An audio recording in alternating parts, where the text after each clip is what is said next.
Livre de Daniel, chapitre 1.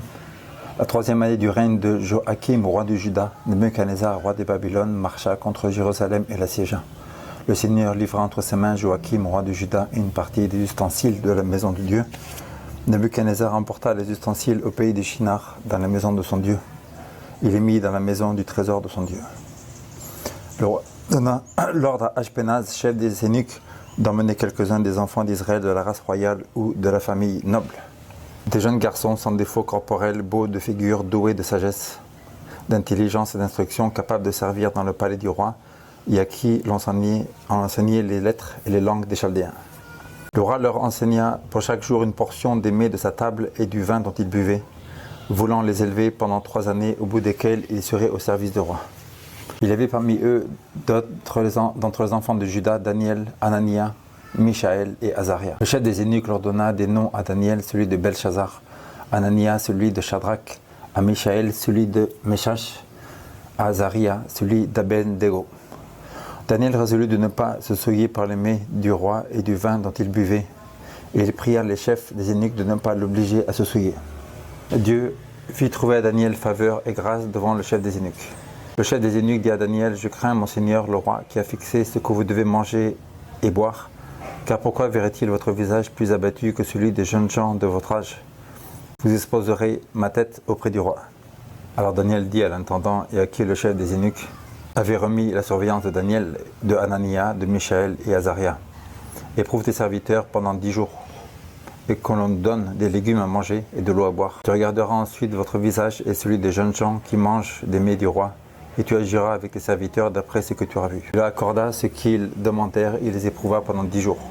Au bout de 10 jours, ils avaient meilleur visage et plus d'embonpoint que tous les jeunes gens qui mangeaient les mets du roi. L'intendant emportait les mets et le vin qui leur étaient destinés et il leur donnait des légumes. Dieu accorda à ces 4 jeunes gens de la science, de l'intelligence dans toutes les lettres, de la sagesse, et Daniel expliquait toutes les visions et tous les songes. Au temps fixé par le roi que l'on lui emmena les chefs des eunuques, les présentant à Nebuchadnezzar, le roi s'entretint avec eux, et parmi tous les jeunes gens, il ne se trouva aucun comme Daniel, Anania, Michaël et Azaria. Ils furent donc admis au service du roi. Sur tous les objets qui réclamaient de la sagesse et de l'intelligence, et sur tous lesquels le roi les interrogeait, il les trouvait 10 fois supérieurs à tous les magiciens et astrologues qui étaient dans tout son royaume. Ainsi fut Daniel jusqu'à la première année du roi Cyrus. Daniel chapitre 2. Louis II. La seconde année du règne de Nebuchadnezzar, Nebuchadnezzar eut des songes, il avait l'esprit agité et ne pouvait dormir. Le roi fit appeler les magiciens, les astrologues, les enchanteurs et les chaldéens pour qu'ils lui disent ses songes. Ils vinrent et lui présentèrent devant le roi. Le roi leur dit, « J'ai eu un songe, mon esprit est agité, et je voudrais connaître ce songe. » Les chaldéens répondirent au roi en langue araméenne, « Ô roi, vis éternellement, dis le songe à tes serviteurs, et nous en donnerons l'explication. » Le roi reprit la parole et dit aux chaldéens, « La chose m'a échappé, si vous me faites connaître le songe et son explication, vous serez mis en pièces, et vos maisons seront détruites en un tas d'immondices. Mais si vous me dites le songe et son explication, vous recevrez de moi des dons et des présents, de grands honneurs. C'est pourquoi dites-moi le songe et son explication. » Ils répondirent pour la seconde fois, « Que le roi dise le songe à ses serviteurs et nous en donnerons l'explication. » Le roi reprit la parole et dit, « Je m'aperçois en vérité que vous voulez gagner du temps, parce que vous voyez que la chose m'a échappé. Si donc vous ne me faites connaître le songe, la même sentence vous enveloppera tous, vous voulez vous préparer à me dire des mensonges et des faussetés, en attendant que le temps soit changé. C'est pourquoi dites-moi le songe et je saurai si vous êtes capable de m'en donner l'explication. » Les Chaldéens répondirent au roi, « Il n'est personne sur la terre qui puisse dire ce que demande le roi. Aussi, jamais roi, quelque grand et puissant qu'il ait été, n'a exigé une pareille chose d'aucun magicien, astrologue ou chaldéen. Ce que le roi demande est difficile. Il n'y a personne qui puisse le dire au roi, excepté les dieux dont la demeure n'est pas parmi les hommes. » Là-dessus, le roi se mit en colère et s'irrita violemment. Il ordonna qu'on fasse périr tous les mages de Babylone. La sentence fut publiée et les mages furent mis à mort et l'on cherchait Daniel et ses compagnons pour les faire périr. Alors Daniel s'adressa d'une manière prudente et sensée à Arjoc, chef des gardes du roi, qui était sorti pour mettre à mort les sages de Babylone. Il prit la parole et dit à Arjoc, commandant du roi, « Pourquoi la sentence du roi est-elle si sévère ?» Arjoc exposa la chose à Daniel. Et Daniel se rendit vers le roi et le pria de lui accorder du temps pour donner au roi l'explication. Ensuite Daniel alla dans sa maison et s'instruisait de cette affaire à Anania, Michaël, Azaria, ses compagnons. les engageant à implorer la miséricorde du Dieu des cieux, afin qu'on ne fît pas périr Daniel et ses compagnons avec le reste des sages de Babylone. Alors le secret fut révélé à Daniel dans une maison pendant la nuit, et Daniel bénit Dieu, le Dieu des cieux. Daniel prit la parole et bénit soit le nom de Dieu, d'éternité en éternité, lui appartient la sagesse et la force. C'est lui qui change les temps et les circonstances, qui renverse et qui rétablit les rois, qui donne la sagesse aux sages et la science à ceux qui ont de l'intelligence. Il révèle ce qui est profond et caché, il connaît ce qui est dans les ténèbres, la lumière demeure avec lui. Dieu de mes pères, je te glorifie et je te loue de ce que tu m'as donné, de la sagesse, de la force, et ce que tu m'as fait connaître, ce que nous t'avons demandé, de ce que tu nous as révélé le secret du roi. Après cela, Daniel se rendit auprès d'Arjoc, à qui le roi avait ordonné de faire périr les sages de Babylone. Il alla et lui parla ainsi: ne fais pas périr les sages de Babylone, conduis-moi devant le roi et je donnerai au roi l'explication. Arjoc conduisait promptement Daniel devant le roi et lui parlait ainsi: j'ai trouvé parmi les captifs de Juda un homme qui donnera l'explication au roi. Le roi prit la parole et dit à Daniel, qu'on nommait Belchazzar: es-tu capable de faire connaître le songe que j'ai eu et son explication? Daniel répondit en présence du roi et dit: ce que le roi demande est un secret que les sages, les astrologues, les magiciens et les devins ne sont pas capables de découvrir au roi.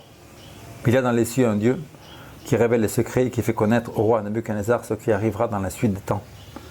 Voici ton songe et les visions que tu as eues sur ta couche. Sur ta couche, au roi, il t'est montré des pensées touchant ce qui sera après dans le temps, et celui qui révèle les secrets t'a fait connaître ce qui arrivera. Sur ta couche, au roi, il t'est montré des pensées touchant ce qui sera dans ce temps-ci, et celui qui révèle les secrets t'a fait connaître ce qui arrivera. Ce secret m'a été révélé, ce n'est point qu'il y ait en moi une sagesse supérieure à celle de tous les vivants, mais c'est afin que l'explication soit donnée au roi et que tu connaisses les pensées de ton cœur. Ô roi, tu regardais et voici une grande statue. Cette statue était immense et d'une splendeur extraordinaire. Elle était debout devant toi et son aspect était terrible. La tête de cette statue était d'or pur, sa poitrine et ses bras étaient d'argent, son ventre, ses cuisses étaient d'airain, ses jambes de fer, ses pieds en partie de fer et en partie d'argile. Tu regardais lorsqu'une pierre se détacha sans le secours d'aucune main, frappera les pieds du fer, d'argile de la statue et les mit en pièces. Alors le fer, l'argile, l'airain, l'argent, l'or furent brisés ensemble et devinrent comme une balle qui s'échappe de l'air de l'été. Le vent les emporte et nulle trace n'en fut retrouvée. Mais la pierre qui avait été frappée à la statue devint une grande montagne et remplit toute la terre. Voici ton songe, nous en donnerons l'explication devant toi. Ô roi, tu es le roi des rois et le Dieu des cieux t'a donné l'empire, la puissance, la force et la gloire. Il a remis entre tes mains en quelques lieux qu'ils habitent les enfants des hommes, les bêtes des champs, les oiseaux du ciel. Il t'a fait dominer sur eux tous, c'est toi qui es la tête d'or. Il a remis entre tes mains en quelques lieux qu'ils habitent les enfants des hommes. Après toi, il s'élèvera un autre royaume, moindre que le tien, puis un troisième royaume qui sera d'airain et qui dominera sur toute la terre. Il y aura un quatrième royaume fort comme le fer, de même que le fer brise et rompt tout. Il brisera et rompra tout comme le fer qui met tout en pièces. Et comme tu as vu les pieds et les orteils en partie d'argile, de potier et en partie de fer, ce royaume sera divisé, mais il y aura en lui quelque chose de la force du fer, parce que tu as vu le fer mêlé avec l'argile. Et comme les doigts des pieds étaient en partie de fer et en partie d'argile, ce royaume sera en partie fort et en partie fragile. Tu as vu le fer mêlé à l'argile, parce qu'ils se mêleront avec des alliances humaines, mais ils ne seront point unis l'un à l'autre, de même que le fer ne s'allie pas avec l'argile. Dans le temps de ces rois, le Dieu des cieux suscitera un royaume qui ne sera jamais détruit et qui ne passera point sur la domination d'un autre peuple. Il brisera et anéantira tous ces royaumes-là et lui-même subsistera éternellement. C'est ce qu'indique la pierre que tu as vue détachée de la montagne sans le secours d'homme d'aucune main, et qui a brisé le fer, l'airain, l'argile, l'argent et l'or. Le grand Dieu a fait connaître au roi ce qui doit arriver après cela. Le songe est véritable et son explication est certaine. Alors le roi Nebuchadnezzar tomba sur sa face et se prosterna devant Daniel. Il lui ordonna qu'on lui offrit des sacrifices et des parfums. Le roi adressa la parole à Daniel et dit: en vérité, votre Dieu est le Dieu des dieux et le Seigneur des rois. Il révèle les secrets puisqu'il a pu découvrir ce secret. Ensuite le roi éleva Daniel et lui fit de nombreux riches présents. Il lui donna le commandement de toutes les provinces de Babylone et l'établit chef suprême sur tous les sages de Babylone. Daniel pria le roi de remettre l'intendance de la province de Babylone à Shadrach, Meshach et Abednego. Et Daniel était à la cour du roi. Daniel chapitre 3, Louis II. Le roi Nebuchadnezzar fit une statue d'or haute de 60 coudées et large 6 coudées. il adressa dans la vallée du Dura, dans la province de Babylone. Le roi Nebuchadnezzar fait convoquer les satrapes, les intendants et les gouverneurs, les grands juges, les trésoriers, les jurisconsultes, les juges et tous les magistrats des provinces pour qu'ils se rendissent à la dédicace de la statue qu'avait élevée le roi Nebuchadnezzar.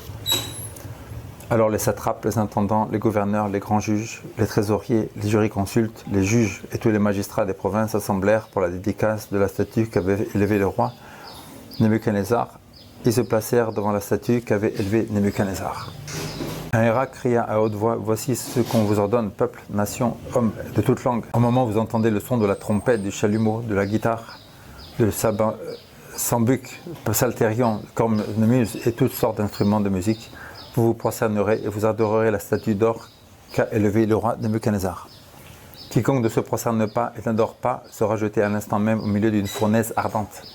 C'est pourquoi au moment où tous les peuples entendent le son de la trompette, chalumeau, guitare, salbuc, psalterion, toutes sortes d'instruments et de musique, tous les peuples et nations, hommes de toute langue, se prosternèrent et adorèrent la statue d'or qu'avait élevée le roi Nebuchadnezzar. À cette occasion et dans le même temps, quelques Chaldéens s'approchèrent et accusèrent les Juifs. Ils prièrent la parole et dirent au roi Nebuchadnezzar, « Ô roi, vis éternellement. Tu as donné un ordre d'après lequel tous ceux qui entendent le son de la trompette, chalumeau, guitare, salbuc, psalterion, cornemuse et toutes sortes d'instruments devaient se prosterner et adorer la statue d'or. Et d'après lequel quiconque ne se prosternera pas et n'adorerait pas serait jeté au milieu d'une fournaise ardente. Or il y a des Juifs à qui tu as remis l'intendance de la province de Babylone, Shadrach, Meshach et Abednego, hommes qui ne tiennent aucun compte du roi, de toi, roi. Ils ne servent pas tes dieux et n'adorent point la statue d'or que tu as élevée. » Alors Nebuchadnezzar, irrité et furieux, donna l'ordre qu'on amena Shadrach, Meshach et Abednego.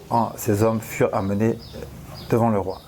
Nebuchadnezzar prit la parole et leur dit, « Est-ce de propos délibéré que Shadrach, Meshach et Abednego, que vous ne servez pas mes dieux et que vous n'adorez pas la statue d'or que j'ai élevée? Maintenant tenez-vous prêts au moment où vous entendrez le son de la trompette, chalumeau, guitare, salbuc, psalterion, cornemuse et toutes sortes d'instruments. Vous vous prosternerez et vous adorerez la statue que j'ai faite. Si vous n'adorez pas, vous serez jeté à l'instant même au milieu d'une fournaise ardente. Et quel est le Dieu qui vous délivrera de ma main? » Shadrach, Meshach et Abednego répliquèrent au roi Nebuchadnezzar, « Nous n'avons pas besoin de répondre là-dessus. Voici notre Dieu que nous servons peut nous délivrer de la fournaise ardente et il nous délivrera de ta main, ô roi. Sache sinon, ô roi, que nous ne servirons pas tes dieux et que nous n'adorerons pas la statue d'or que tu as élevée. » Sur quoi Nebuchadnezzar fut rempli de fureur et il changea le visage en tournant ses regards contre Shadrach, Meshach et Abednego. Il reprit la parole et ordonna de chauffer la fournaise 7 fois plus qu'il ne convenait de la chauffer. Puis il commanda à quelques-uns des plus vigoureux soldats de son armée de lier Shadrach, Meshach et Abednego et de les jeter dans la fournaise ardente. Ces hommes furent liés avec leurs caleçons, leurs tuniques, leurs manteaux et tous les autres vêtements et jetés au milieu de la fournaise ardente. Comme l'ordre du roi était sévère et que la fournaise était extraordinairement chauffée, la flamme tua tous les hommes qui avaient jeté Shadrach, Meshach et Abednego. Et ces 3 hommes, Shadrach, Meshach et Abednego, tombèrent liés au milieu de la fournaise ardente. Alors le roi Nebuchadnezzar fut effrayé et se leva précipitamment et prit la parole et il dit à ses conseillers, « N'avons-nous pas jeté au milieu du feu 3 hommes liés ?» Ils répondirent au roi, « Certainement, au roi. » Il reprit et dit, « Eh bien, je vois 4 hommes sans lien qui marchent au milieu du feu et qui n'ont point de mal. Et la figure du 4e ressemble à celle d'un fils de Dieu. » Ensuite Nebuchadnezzar s'approcha de l'entrée de la fournaise ardente et prenait la parole. Il dit, « Shadrach, Meshach et Abednego, serviteurs du Dieu suprême, sortez et venez. » Et Shadrach, Meshach et Abednego sortirent du milieu du feu. Les satrapes, les intendants, les serviteurs, les conseillers du roi s'assemblèrent et ils virent que le feu n'avait aucun pouvoir sur le corps de ces hommes, que les cheveux de leur tête n'avaient pas été brûlés, que leurs caleçons n'étaient pas endommagés et que l'odeur du feu ne les avait pas atteints.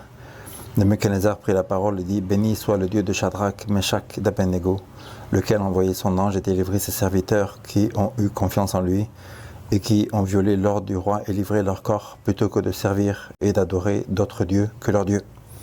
Voici maintenant l'ordre que je donne, tout homme, à quelque peuple, nation ou langue qu'il appartienne, qui parlera mal de Shadrach, Meshach et Abednego, sera mis en pièces et sa maison sera réduite à un tas d'immondices, parce qu'il n'a aucun autre Dieu qui puisse délivrer comme lui. » Après cela, le roi fit prospérer Shadrach, Meshach et Abednego dans la province de Babylone.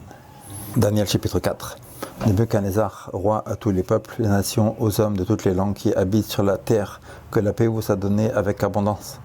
Il m'a semblé bon de faire connaître les signes et les prodiges que le Dieu suprême a opérés à mon égard. Que ces signes sont grands et que ces prodiges sont puissants. Son règne est un règne éternel et sa domination subsiste de génération en génération. Moi, Nebuchadnezzar, je vivais tranquille dans ma maison et heureux dans mon palais.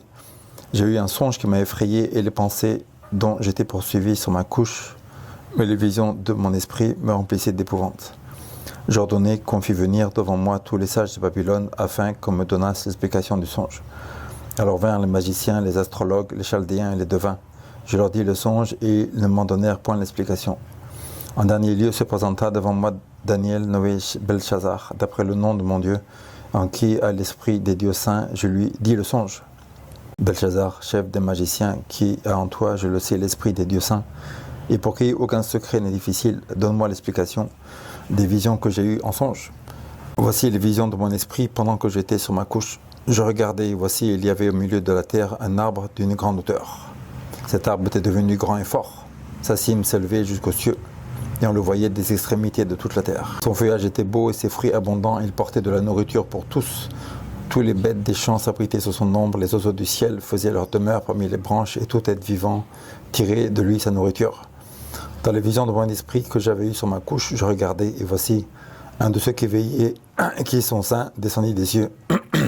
Il criait avec force et parlait ainsi, abattait l'arbre et coupait ses branches, secouait le feuillage et dispersait les fruits, que les bêtes fuient en dessous et que les oiseaux du milieu de ses branches. Mais laissez en terre le tronc où se trouvent les racines et liez-le avec des chaînes de fer et d'airain. Parmi l'herbe des champs, qu'il soit trempé de la rosée du ciel et qu'il ait comme les bêtes l'herbe de la terre pour partage. Son cœur d'homme lui sera ôté et un cœur de bête lui sera donné et 7 ans passeront sur lui. Cette sentence est un décret de ceux qui veillent, cette résolution est un ordre des saints, afin que les vivants sachent que le Très-Haut domine sur le règne des hommes, et qu'il donne à qui il lui plaît, et qu'il élève le plus vil des hommes. Voilà le songe que j'ai eu, moi, le roi Nebuchadnezzar. Toi, Belchazzar, donne-en l'explication, parce que tous les sages de mon royaume ne peuvent pas me le donner, toi tu le peux, car tu as en toi l'esprit des dieux saints. Alors Daniel, nommé Belchazzar, fut un moment stupéfait et ses pensées le troublèrent. Le roi reprit et dit, Belchazzar, que le songe de l'explication ne te trouble pas. Et Belchazzar répondit, mon Seigneur, que le songe soit pour tes ennemis et son explication pour tes adversaires. L'arbre que tu as vu, qui était devenu grand et fort, dont la cime s'élevait jusqu'aux cieux, et qu'on voyait de tous les points de la terre. Cet arbre dont le feuillage était beau, et les fruits abondants, qui portaient de la nourriture pour tous, sur lequel s'abritèrent les bêtes des champs, et parmi les branches desquelles les oiseaux du ciel faisaient leur demeure. C'est toi, roi, qui est devenu grand et fort, dont la grandeur s'est accrue, et s'est élevée jusqu'aux cieux, et dont la domination s'étend jusqu'aux extrémités de la terre. Le roi vit que l'un de ceux qui veillent, qui sont saints, descendent des cieux, et dirent, abattez l'arbre, détruisez-le, mais laissez en un temps en terre le tronc, où se trouvent les racines, et liez-le avec les chaînes de fer et d'airain. Parmi l'herbe des champs, qu'il soit trempé de la rosée du ciel, et que son partage soit avec les bêtes des champs, jusqu'à ce que 7 temps soient passés sur lui. Voici l'explication au roi. Voici le décret du Très-Haut qui s'accomplira sur mon Seigneur le roi. On te chassera du milieu des hommes, tu auras ta demeure avec les bêtes des champs, et l'on donnera comme les bœufs aux bœufs de l'herbe à manger. Tu seras trempé de la rosée du ciel, et 7 temps passeront sur toi, jusqu'à ce que tu saches que le Très-Haut domine sur le règne des hommes, et qu'il donne à qui il lui plaît. L'ordre de laisser le tronc où se trouvent les racines de l'arbre signifie que ton royaume te restera quand tu reconnaîtras que celui qui domine est dans les cieux. C'est pourquoi, le roi, puisse mon conseil te plaire, mets un terme à tes péchés en pratiquant la justice, et à tes iniquités en utilisant de compassion envers les malheureux, et ton bonheur pourra se prolonger. Toutes ces choses se sont accomplies sur le roi de Nebuchadnezzar. Au bout de 12 mois, comme il se promenait dans le palais royal de Babylone, le roi prit la parole et dit, « N'est-ce pas ici Babylone la grande que j'ai bâtie comme résidence royale, par la puissance de ma force et pour la gloire de ma magnificence ?» La parole était encore dans la bouche du roi qu'une voix descendit du ciel. « Apprends, roi Nebuchadnezzar, qu'on va t'enlever le royaume. On te chassera du milieu des hommes et tu n'auras ta demeure avec les bêtes des champs. On te donnera comme les bœufs de l'herbe à manger, et 7 ans passeront sur toi, jusqu'à ce que tu saches que le Très-Haut domine sur le règne des hommes, et qu'il le donne à qui il lui plaît. Au même instant, la parole s'accomplit sur Nebuchadnezzar, et il fut chassé du milieu des hommes. Il mangea de l'herbe comme les bœufs. Son corps fut trempé dans la rosée du ciel, jusqu'à ce que ses cheveux crussent comme les plumes des aigles, et ses ongles comme ceux des oiseaux. Après le temps passé, marqué, moi, Nebuchadnezzar, je levai les yeux vers le ciel, et la raison me revint. Je bénis le Très-Haut, j'ai loué et glorifié celui qui vit éternellement, celui dont la domination est une domination éternelle, et dont le règne subsiste de génération en génération. Tous les habitants de la terre ne sont à ses yeux que néants, il agit comme il lui plaît avec l'armée des cieux, et avec les habitants de la terre. Il n'y a personne qui résiste à sa main et qui lui dise « Que fais-tu » En ce temps, la raison me revint, la gloire de mon royaume, ma magnificence et ma splendeur me furent rendues. Mes conseillers et mes grands me redemandèrent. Je fus rétabli dans mon royaume, et ma puissance ne fit que s'accroître.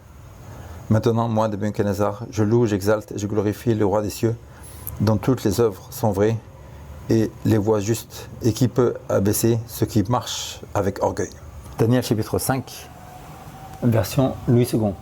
Le roi Belchazzar donna un grand festin à ses grands au nombre de 1000, et il but du vin à leur présence. Belchazzar, quand il eut goûté du vin, fit apporter les vases d'or et d'argent que son père Nebuchadnezzar avait envoyés au temple de Jérusalem, afin que le roi et ses grands, ses femmes, ses concubines s'en servissent pour boire. Alors on apporta les vases d'or qui avaient été enlevés du temple de la maison de Dieu à Jérusalem, et le roi, ses grands, ses femmes, ses concubines s'en servissent pour boire. Ils burent du vin et louèrent les dieux d'or, d'argent, d'airain, de fer, de bois et de pierre. En ce moment apparurent les doigts d'une main d'homme et les écrivirent en face du chandelier sur la chaux de la muraille du palais royal. Le roi vit cette extrémité de la main qui écrivait. Alors le roi changea de couleur et ses pensées se troublèrent, les jointures de ses reins se relâchèrent et ses genoux se heurtèrent l'un contre l'autre. Le roi cria avec force quand on fit venir les astrologues, les chaldéens, les devins, et le roi prit la parole et dit aux sages de Babylone: quiconque lira cette écriture m'en donnera l'explication, sera revêtu de pourpre, portera un collier d'or à son cou et aura une troisième place dans le gouvernement du royaume. Tous les sages du roi entrèrent et ils ne purent lire l'écriture et en donner au roi l'explication. Sur quoi le roi Nebuchadnezzar, Belchazzar fut très effrayé, il changea de couleur et ses grands furent consternés. La reine, à cause de ces paroles du roi et de ses grands, entra dans la salle du festin et prit ainsi la parole. Le roi vit éternellement que tes pensées ne se troublent pas et que ton visage ne change pas de couleur. Il y a dans ton royaume un homme qui a en lui l'esprit des dieux saints, et du temps de ton père on trouva chez lui des lumières, de l'intelligence et une sagesse semblable à la sagesse des dieux. Aussi le roi Nebuchadnezzar, ton père, ton roi, l'établit chef des magiciens, des astrologues, des chaldéens et des devins. Parce qu'on trouva en lui, chez Daniel, nommé le roi Belchazzar, un esprit supérieur de la science, de l'intelligence, la faculté d'interpréter des songes, d'expliquer les énigmes et de résoudre les questions difficiles. Que Daniel soit donc appelé et il en donnera l'explication. Alors Daniel fut introduit devant le roi. Le roi prit la parole et dit à Daniel: es-tu ce Daniel, l'un des captifs de Juda, que le roi mon père a amené de Juda? J'ai appris sur ton compte que tu as en toi l'esprit des dieux et que l'on trouve chez toi des lumières, de l'intelligence et une sagesse extraordinaire.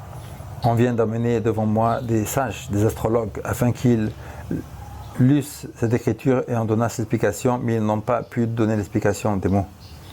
J'ai appris que tu peux donner des explications et résoudre des questions difficiles. Maintenant, si tu peux lire cette écriture et m'en donner l'explication, tu seras revêtu de pourpre.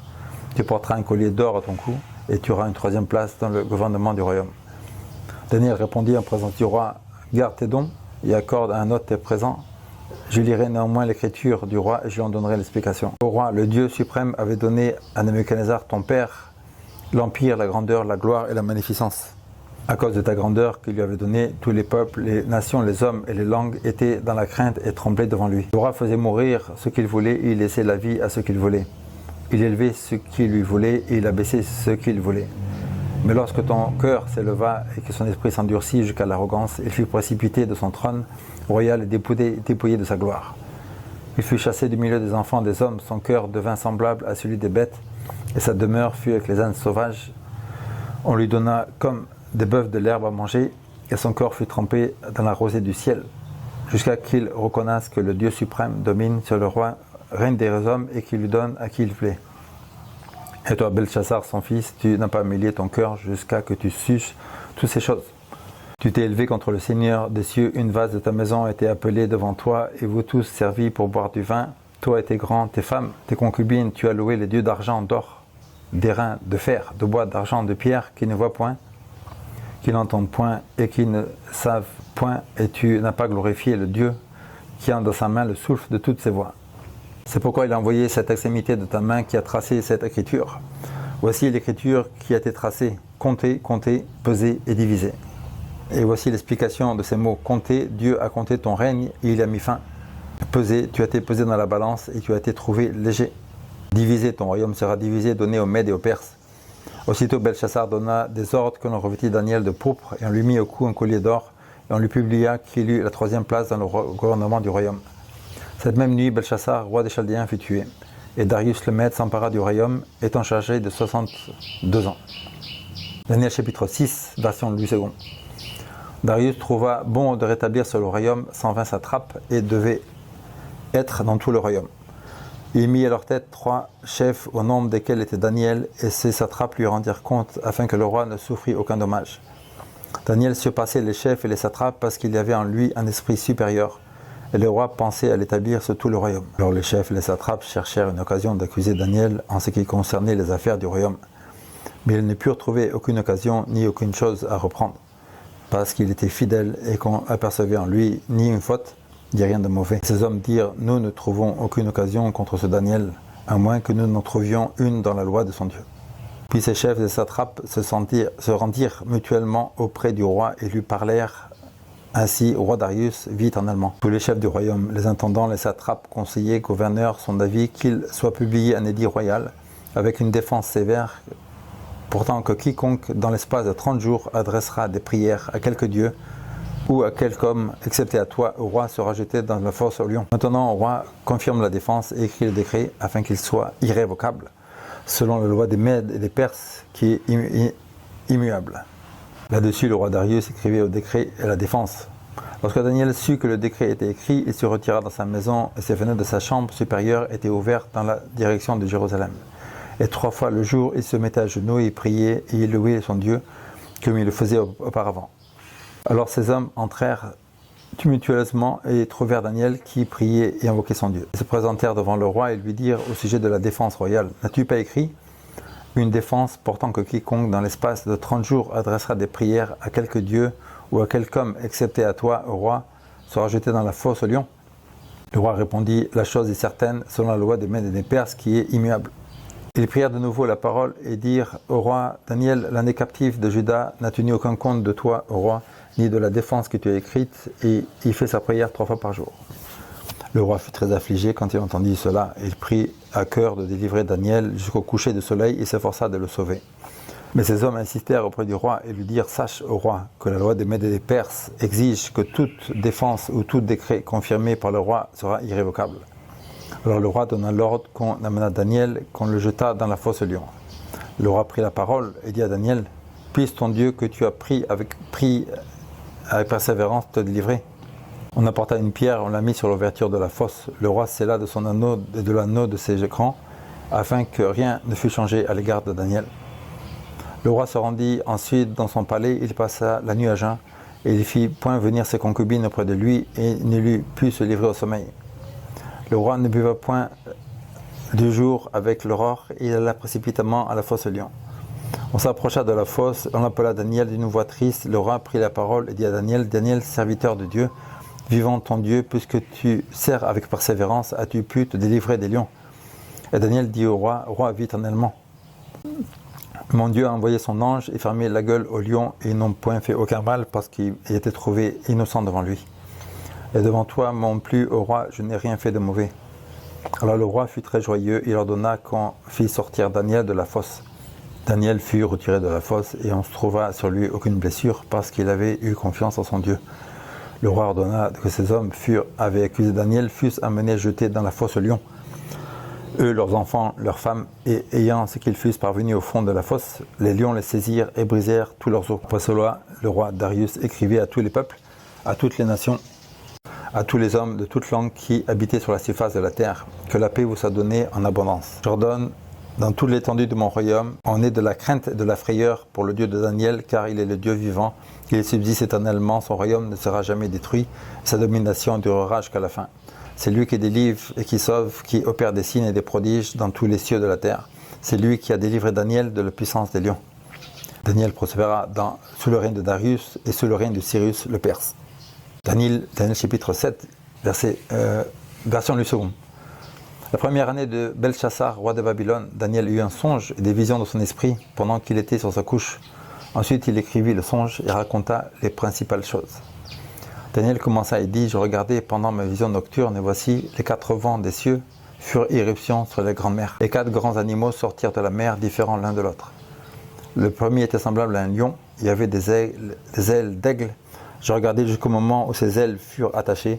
Il fut enlevé de terre et mis debout sur ses pieds comme un homme, et un cœur d'homme lui fut donné. Et voici un second animal était semblable à un ours, et se tenait sur un côté. Il avait 3 côtes dans la gueule, entre les dents, et on lui disait, lève-toi, mange beaucoup de chair. Après cela, je regardais, et voici un autre, était semblable à un léopard. Il avait sur le dos 4 ailes comme un oiseau. Cet animal avait 4 têtes, et la domination lui fut donnée. Après cela, je regardais pendant mes visions nocturnes, et voici, il y avait un 4e animal terrible, épouvantable et extraordinairement fort. Il avait de grandes dents de fer. Il mangeait, brisait et foulait aux pieds ce qui restait. Il était différent de tous les animaux précédents, et il avait 10 cornes. Je considérais les cornes, et voici une autre petite corne sortie du milieu d'elle.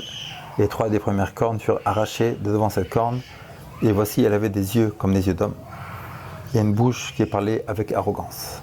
Je regardais pendant que l'on plaçait les trônes, et l'ancien des jours s'assit, son vêtement était blanc comme la neige, ses cheveux de la tête étaient comme de la laine pure, son trône était comme des flammes de feu, et les roues comme un feu ardent. Un fleuve de feu coulait et sortait devant lui, 1000 milliers le servaient, et 10 000 millions se tenaient en sa présence. Les juges s'assirent, et les livres furent ouverts. Je regardais alors à cause des paroles arrogantes que prononçait la corne, tandis que je regardais, l'animal fut tué et son corps fut anéanti, livré au feu pour être brûlé. Les autres animaux furent dépouillés de leur puissance, mais une prolongation de vie leur fut accordée jusqu'à un certain temps. Je regardais pendant mes visions nocturnes, et voici, sur les nuées des cieux arriva quelqu'un de semblable à un fils d'homme. Il s'avança vers l'ancien des jours, et on lui fit approcher de lui. On lui donna la domination, la gloire, la règne, et tous les peuples, les nations, les hommes, et toutes les langues le servirent. Sa domination est une domination éternelle, qui ne passera point, et son règne ne sera jamais détruit. Moi, Daniel, j'eus l'esprit troublé au-dedans de moi, et les visions de ma tête m'effrayèrent. Je m'approchai de l'un d'eux qui était là pour lui demander ce qu'il avait de vrai dans toutes ces choses. Il me dit et m'en donna l'explication. Ces 4 grands animaux, ce sont 4 rois qui s'élèveront de la terre, et les saints du Très-Haut recevront le royaume, et ils posséderont le royaume éternellement d'éternité en éternité. Ensuite, je désirais savoir la vérité sur le 4e animal qui était différent de tous les autres, extrêmement terrible, qui avait les dents de fer, des ongles d'airain, qui mangeait, brisait et foulait aux pieds ce qui restait. Et sur les 10 cornes qu'il y avait sur la tête, et sur l'autre qui était sorti et devant laquelle 3 étaient tombés. Sur cette corne qui avait des yeux, une bouche qui parlait avec arrogance et une plus grande apparence que les autres. Je vis cette corne faire la guerre aux saints et l'emporter sur eux, jusqu'au moment où l'ancien des jours fit donner droit aux saints du Très-Haut, et le temps arriva où les saints furent en possession du royaume. Il me parlait ainsi, le 4e animal, c'est un 4e royaume qui existera sur la terre, différent de tous les royaumes, et qui dévorera tout sur la terre, les foulera et les brisera. Les 10 cornes, ce sont 10 rois qui s'élèveront de ce royaume, un autre s'élèvera avec eux, il sera différent des premiers, il abaissera 3 rois. Il prononcera des paroles contre les Très-Hauts, il opprimera les saints du Très-Haut, et il espérera changer les temps à la loi. Et les saints seront livrés entre ses mains pendant un temps, des temps et la moitié d'un temps. Puis viendra le jugement, on lui ôtera la domination et sera détruite et anéantie pour jamais. Le règne, la domination et la grandeur de tous les royaumes qui sont sous les cieux seront donnés au peuple du Saint du Très-Haut. Son règne est un règne éternel, et tous les dominateurs le serviront et lui obéiront. Et si finirent les paroles, moi Daniel, je fus extrêmement troublé par mes pensées, je changeai de couleur et je conservais ces paroles dans mon cœur. Daniel chapitre 8, Louis II. La 3e année du règne du roi Belchassar, moi Daniel, j'eus une vision, outre celle que j'avais eue précédemment.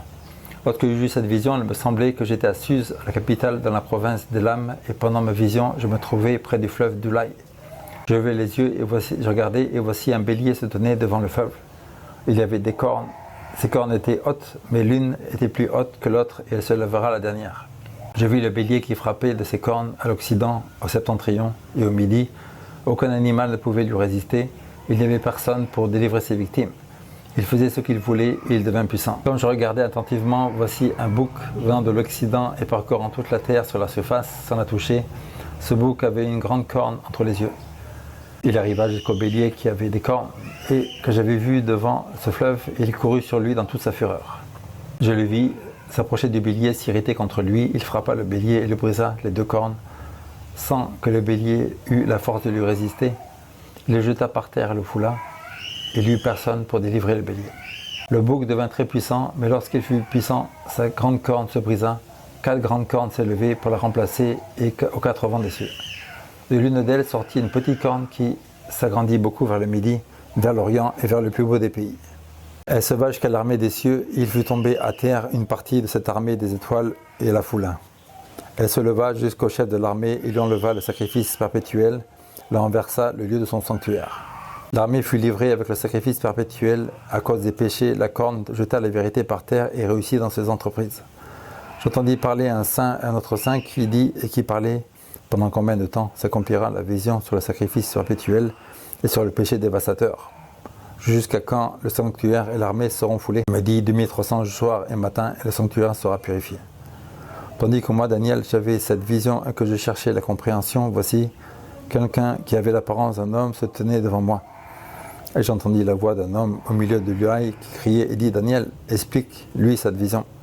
Il vint auprès du lieu où j'étais et à son approche je fus effrayé et je tombai sur ma face. Il me dit: sois attentif, fils de l'homme, car la vision concerne un temps qui sera la fin. Comme il me parlait, je restai frappé d'étourdissement, la face contre terre. Il me toucha et il me fit tenir debout avec la place où je me trouvais. Puis il me dit: je vais t'apprendre ce qui arrivera au terme de la colère, car il y a un temps marqué pour la fin. Le bélier que tu as vu qui avait des cornes, ce sont les rois des Mèdes et des Perses. Le bouc, c'est le roi de Javan. La grande corne entre ses yeux, c'est le premier roi. Les 4 cornes qui sont élevées pour remplacer cette corne brisée, ce sont 4 royaumes qui s'élèveront de cette nation et qui n'auront pas autant de force. À la fin de leur domination, lorsque les pécheurs seront consumés, il s'élèvera un roi impudent et artificieux. Sa puissance s'accroîtra, mais non par sa propre force. Il fera d'incroyables ravages et il réussira dans ses entreprises. Il détruira les puissants et le peuple des saints. À cause de sa prospérité et du succès de ses ruses, il aura de l'arrogance dans le cœur. Il fera périr beaucoup d'hommes qui vivaient paisiblement. Il s'élèvera contre le chef des chefs, mais il sera brisé sans l'effort d'aucune main. Et la vision des soirs et des matins dont il s'agit est véritable. Pour toi, tiens secret cette vision, car elle se rapporte au temps éloigné. Moi, Daniel, je fus plusieurs jours languissant et malade, mais je me levai et je m'occupais des affaires du roi. J'étais étonné de la vision et personne n'en eut connaissance. Daniel chapitre 9, Louis II. La première année de Darius, fils d'Acéarus, roi de la race des Mèdes, lequel était devenu roi du royaume des Chaldéens.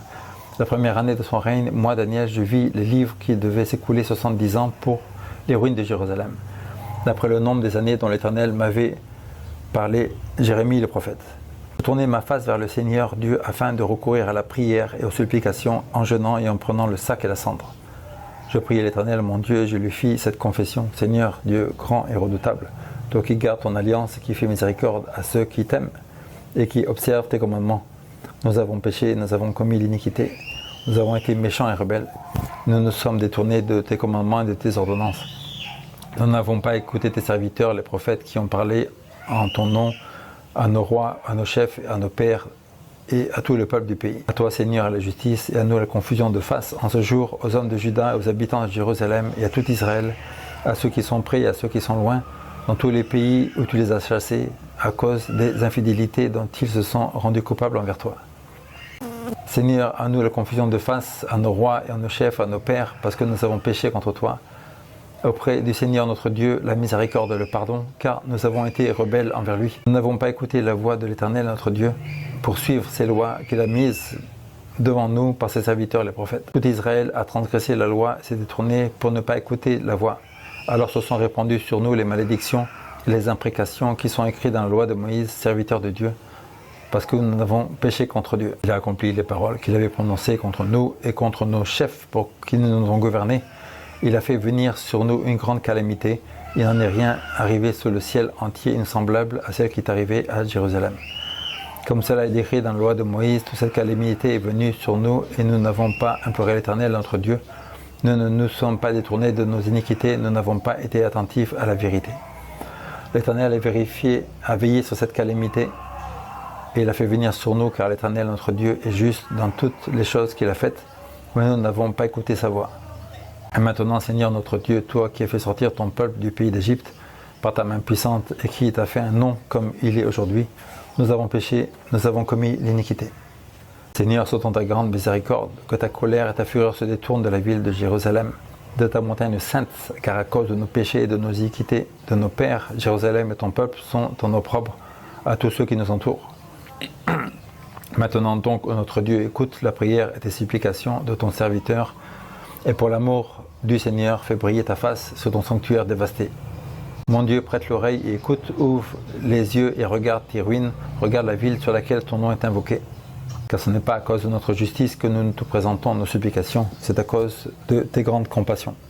Seigneur, écoute, Seigneur, pardonne, Seigneur, sois attentif, agis et ne tarde pas pour l'amour de toi, ô mon Dieu, car ton nom est invoqué sur ta ville et sur ton peuple.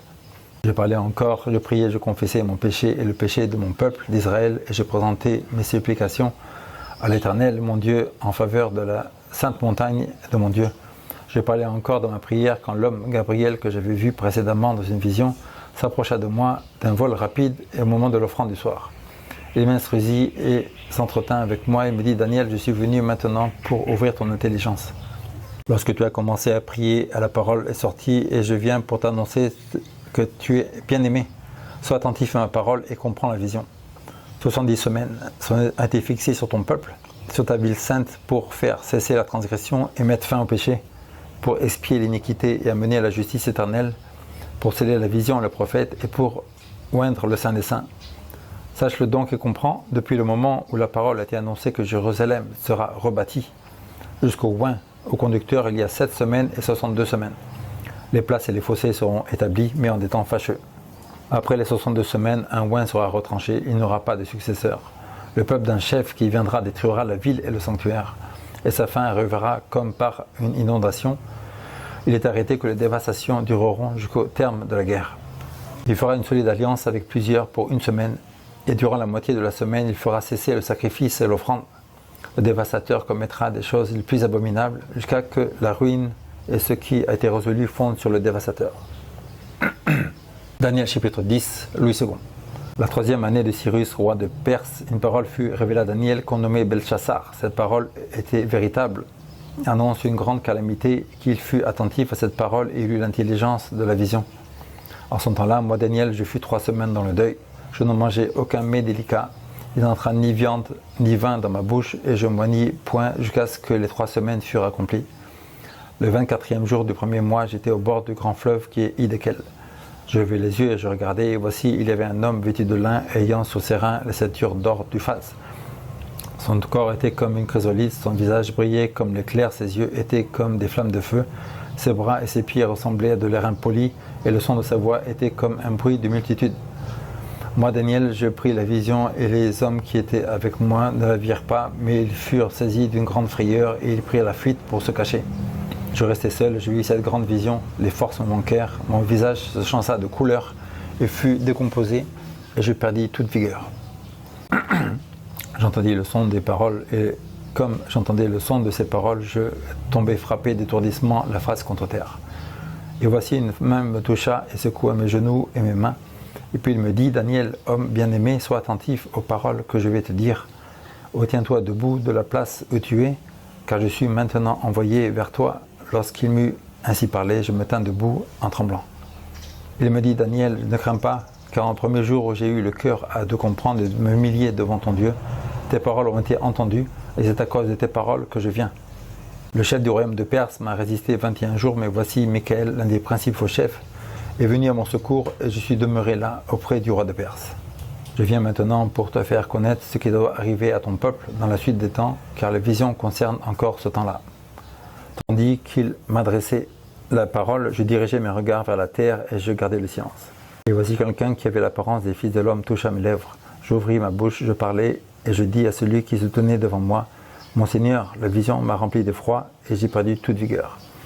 Comment le serviteur de mon Seigneur pourrait-il parler à mon Seigneur? Maintenant les forces me manquent et je n'ai plus de souffle. » Alors celui qui avait l'apparence d'un homme me toucha de nouveau et me fortifia. Puis il me dit, ne crains point, homme bien-aimé, que la paix soit avec toi, courage, courage. Et comme il me parlait, je repris les forces. Et je dis que mon Seigneur parle, car tu m'as fortifié. Il me dit, sais-tu pourquoi je suis venu vers toi? Maintenant je m'en retournerai pour combattre le chef de Perse, et quand je repartirai, voici, le chef de Javan viendra. Et je veux te faire connaître ce qui sera écrit dans le livre de la vérité. Personne ne m'aide contre cela, excepté Michael, votre chef. Daniel chapitre 11, Louis II. Et moi, la première année de Darius, le maître, j'étais auprès de lui pour l'aider et le soutenir. Maintenant, je vais te faire connaître la vérité. Voici, il y aura encore 3 rois en Perse. Le 4e amassera plus de richesses que tous les autres. Et quand il sera puissant par ses richesses, il se lèvera tout contre le royaume de Javan. Mais il s'élèvera un vaillant roi qui dominera avec une grande puissance et fera ce qu'il voudra. Lorsqu'il sera élevé, son royaume se brisera et sera divisé vers les 4 vents des cieux. Il n'appartiendra pas à ses descendants, il ne sera pas aussi puissant qu'il était, qu'elle sera déchirée, il passera à d'autres qu'à eux. Le roi du Midi deviendra fort, mais un de ses chefs sera plus fort que lui, et il dominera, sa domination sera puissante. Au bout de quelques années, ils s'allieront avec la fille du roi du Midi, viendra vers le roi du Septentrion pour rétablir la concorde. Mais elle ne conservera pas sa force dans son bras, il ne lui résistera pas, ni lui ni son bras. Il sera livré avec eux et ils l'auront amené avec son père, avec ceux qui étaient son soutien dans ce temps-là. Un rejeton de ses racines s'élèvera à sa place, il viendra à l'armée, il entrera dans les forteresses du roi du Septentrion, il en disposera à son gré et il se rendra puissant. Il enlèvera même un transportera en Égypte leurs dieux et leurs images de fonte et leurs objets précieux d'argent et d'or, puis il restera quelques années éloigné du roi du Septentrion. Et celui-ci marchera contre le royaume du roi du Midi et reviendra dans son pays. Ses fils se mettront en campagne et se rassembleront une multitude nombreuse de troupes. L'un d'eux s'avancera et reprendra comme un torrent, débordera, puis reviendra, et ils repousseront les hostilités jusqu'à la forteresse du roi du Midi. Le roi du Midi s'irritera et sortira et attaquera le roi du Septentrion, et se lèvera une grande multitude, et les troupes du roi du Septentrion seront livrées entre ses mains. Cette multitude sera fière et le cœur du roi s'enflera. Il fera tomber des milliers et ils ne triompheront pas. Car le roi de Septentrion reviendra et rassemblera une multitude plus nombreuse que la première. Au bout de quelques années, il se mettra en marche avec une grande armée et de grandes richesses. En ce temps-là, plusieurs s'élèveront contre le roi du Midi. Et des hommes violents parmi ton peuple se révolteront pour accomplir la vision et ils succomberont. Le roi de Septentrion s'avancera, il élèvera des terrasses et s'emparera des villes fortes. Les troupes du Midi et de l'élite du roi ne résisteront pas, elles manqueront de force pour résister. Celui qui marchera contre lui fera ce qu'il voudra et personne ne lui résistera. Il s'arrêtera dans le plus beau des pays, exterminant ce qui tombera sous sa main. Il se proposera d'arriver avec toutes les forces de son royaume et de conclure la paix avec le roi du Midi. Il lui donnera sa fille pour femme, dans l'intention d'amener sa ruine, mais cela n'aura pas lieu et il ne lui réussira pas. Il tournera ses vues vers le côté des îles, il en prendra quelques-unes, mais un chef mettra fin à l'opprobre qu'il voulait lui attirer et lui fera retomber sur lui. Il se dirigera ensuite vers les forteresses de son pays, il chancellera, il tombera et on ne le trouvera plus. Celui qui le remplacera fera venir un extracteur dans la plus belle partie du royaume, mais en quelques jours il sera brisé et ce ne sera ni par colère ni par la guerre. Un homme méprisé prendra sa place. Sans être vêtu de la dignité royale, il paraîtra au milieu de la paix et s'emparera du royaume par l'intrigue. Les troupes qui se répandront comme un torrent seront submergées devant lui et anéanties, de même qu'un chef de l'alliance. Après, quand il sera joint à lui, il utilisera de tromperies et il se mettra en marche. Il aura le dessus avec un peu de monde. Il entrera au sein de la paix dans les lieux les plus fertiles de la province. Il fera ce que n'avaient pas fait ses pères ni les pères de ses pères. Il distribuera le butin, les dépouilles, les richesses. Il formera des projets contre les forteresses et cela pendant un certain temps. À la tête d'une grande armée, il emploiera sa force avec son ardeur contre le roi du Midi. Et le roi du Midi s'engagera dans la guerre avec une armée nombreuse et très puissante, mais il ne résistera pas, car on méditera contre lui de mauvais desseins. Ceux qui mangeront des mets de sa table causeront sa perte, ses troupes se répandront comme un torrent, et les morts tomberont en grand nombre. Les deux rois chercheront en leur cœur de faire le mal, et de la même table ils parleront avec fausseté, mais cela ne réussira pas, car la fin arrivera qu'au temps marqué. Il retournera dans son pays avec de grandes richesses, et sera dans son cœur aussi l'alliance sainte, il agira contre elle, puis on retournera dans son pays. À une époque fixée, il marchera de nouveau contre le Midi, avec cette dernière fois des choses qui ne passeront pas comme précédemment. Des navires de Kittim s'avanceront contre lui, découragés, il lui repoussera, puis furieux contre l'Alliance Sainte. Il ne restera pas inactif, à son retour, il portera ses regards sur ceux qui auront abandonné l'Alliance Sainte. Les troupes se présenteront sous son ordre, elles profaneront le sanctuaire, la forteresse, elles feront cesser le sacrifice perpétuel et dresseront l'abomination du dévastateur. Il séduira par des flatteries, des traites de son alliance, mais ceux du peuple qui connaîtraient le Dieu agiront avec fermeté. Les plus sages parmi eux donneront instruction à la multitude, il en est qui succomberont pour un temps par l'épée, la flamme, la captivité et le pillage. Dans ce temps où ils succomberont, ils seront un peu secourus et plusieurs se joindront par eux par hypocrisie. Quelques-uns des hommes sages succomberont afin qu'ils soient épurés, purifiés, blanchis jusqu'au temps de la fin, car il n'arrivera qu'au temps marqué. Le roi fera ce qu'il voudra, il s'élèvera et se glorifiera au-dessus de tous les dieux. Et il dira des choses incroyables contre le Dieu des dieux. Il procédera jusqu'à la colère soit consumée, car ce qui est arrêté s'accomplira. Il n'aura égard ni au Dieu de ses pères, ni à la divinité qui fait les délices des femmes. Il n'aura égard à aucun Dieu, car il se glorifiera au-dessus de tous. Toutefois, il honorera le Dieu des forteresses sur son pédestal. À ce Dieu qui ne connaissait ni ses pères, rendra hommage avec de l'or, de l'argent, des pierres précieuses et des objets de prix. C'est avec les dieux étrangers qu'il ira contre les lieux fortifiés, et il comblera d'honneur ceux qui le reconnaîtront, et il les fera dominer sur plusieurs. Il leur distribuera des terres pour récompense. Au temps de la fin, le roi du Midi se heurtera contre lui, et le roi du Septentrion fondera contre lui comme une tempête, avec des chars, des cavaliers et de nombreux navires. Et s'avancera dans les terres, il répandra comme un torrent et débordera. Il entrera dans le plus beau des pays, et plusieurs succomberont, mais Édom et Moab et les principaux des enfants d'Ammon seront délivrés de sa main. Il étendra sa main sur le dernier pays, sur le pays d'Égypte, n'échapperont point. Il se rendra maître des trésors d'or, d'argent et de toutes les choses précieuses de l'Égypte. Les Libyens et les Éthiopiens seront à sa suite. Des nouvelles de l'Orient et du Septentrion viendront l'effrayer. Il partira avec une grande fureur pour détruire et exterminer des multitudes. Il dressera les tentes de son palais entre les mers, vers la glorieuse et sainte montagne, puis il la verra à sa fin, sans que personne lui s'en aide. Daniel chapitre 12, Louis II. En ce temps-là, s'élèvera Michael, le grand chef, le défenseur des enfants de ton peuple, et ce sera une époque de détresse telle qu'il n'y a eu point de semblable depuis que des nations existent jusqu'à cette époque. En ce temps-là, ceux de ton peuple qui seront trouvés inscrits dans le livre seront sauvés. Plusieurs de ceux qui dorment dans la poussière de la terre se réveilleront, les uns pour la vie éternelle, les autres pour l'opprobre et la honte éternelle. Ceux qui auront été intelligents brilleront comme les splendeurs du ciel, et ceux qui ont enseigné la justice à la multitude brilleront comme les étoiles, à toujours et à perpétuité. Toi, Daniel, tiens secrète ces paroles et scelle-les jusqu'au temps de la fin. Plusieurs alors le liront et la connaissance augmentera. Et moi, Daniel, je regardais et voici deux autres hommes se tenaient devant un bout, l'un en cela du fleuve et l'autre au-delà du fleuve. L'un d'eux dit à l'homme vêtu de lin qui se trouvait au-dessus des eaux et du fleuve, quand sera la fin de ces choses? Et j'entendis l'homme vêtu de lin qui se tenait au-dessus du fleuve. Il leva vers les yeux la main droite et sa main gauche, et il jura par celui qui vit éternellement que ce sera dans un temps, des temps et la moitié d'un temps, afin que toutes ces choses finiront quand la force du peuple saint sera entièrement brisée. J'entendis, mais je ne compris pas, et je dis, mon Seigneur, quelle sera l'issue de ces choses? Et il répondit, va Daniel, car ces paroles seront tenues secrètes et scellées jusqu'au temps de la fin. Plusieurs seront purifiés, blanchis et purés, et les méchants feront le mal, et aucun des méchants ne comprendra, mais ceux qui auront de l'intelligence comprendront. Depuis le temps où cessera le sacrifice perpétuel et où sera dressée l'abomination du dévastateur, il y aura 1290 jours. Heureux celui qui attendra et qui arrivera jusqu'à 1335 jours. Et le roi marcha vers sa fin, tu te reposeras et tu seras debout pour ton héritage à la fin des jours.